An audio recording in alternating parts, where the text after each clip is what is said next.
پہاڑی زبان میں اپڈیٹ سنیے۔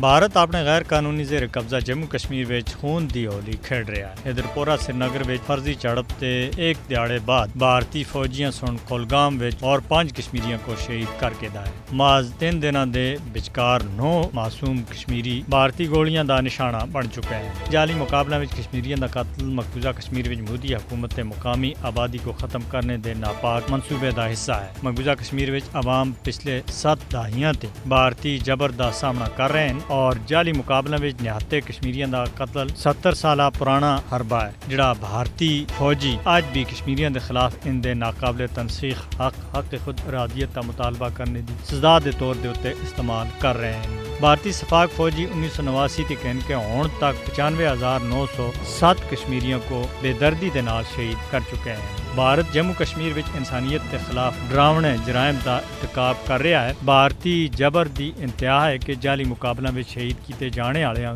دی میتاں تک انہاں دے ورثاء دے حوالے نہیں کیتی جاندی اور انہاں کو مقبوضہ کشمیر دے دور دراز علاقیاں وچ بھارتی فوجیاں دے زیر انتظام قبرستاناں وچ چوری دے نال دفن کیتا جاندا ہے۔ کشمیری شہداء دی زبردستی تدفین نہ صرف انسانیت کے خلاف جرم ہے بلکہ ان دی میتاں ان دے ورثاء کو آخری رسومات کے واسطے نہ دینا انسانی حقوق تے بین الاقوامی قوانین دی بھی سراسر خلاف ورزی ہے۔ مقبوضہ کشمیر وچ جعلی مقابلہ وچ کشمیریاں دے لگاتار قتل دے اوتے پاکستان سن سخت تشویش کا اظہار کیتا ہے اور پاکستانی دفتر خارجہ سن عالمی برادری تھے مقبوضہ علاقے وچ انسانی حقوق اور عالمی قوانین دی خلاف ورزیاں دے اوتے بھارت کو عالمی عدالت تے کٹہرے وچ آننے دا مطالبہ دہرایا ہے۔ مودی حکومت مقبوضہ کشمیر وچ موت اور تباہی دا کھیڈ رہی ہے۔ اس کو ایک گل یاد رکھنی چاہیے کہ ماورا عدالت قتل دے بہانے کشمیریوں دے جذبہ آزادی کو کسی بھی صورت وچ توڑ نہیں سکتی۔ جعلی مقابلہ وچ بے گناہ کشمیریوں دا قتل اقوام متحدہ دے چارٹر دی بھی سراسر خلاف ورزی ہے۔ لہذا عالمی برادری کو چاہیے کہ وہ مقبوضہ علاقے وچ انسانی حقوق دی سنگین پامالیاں دے اوتے بھارت دا محاسبہ کرے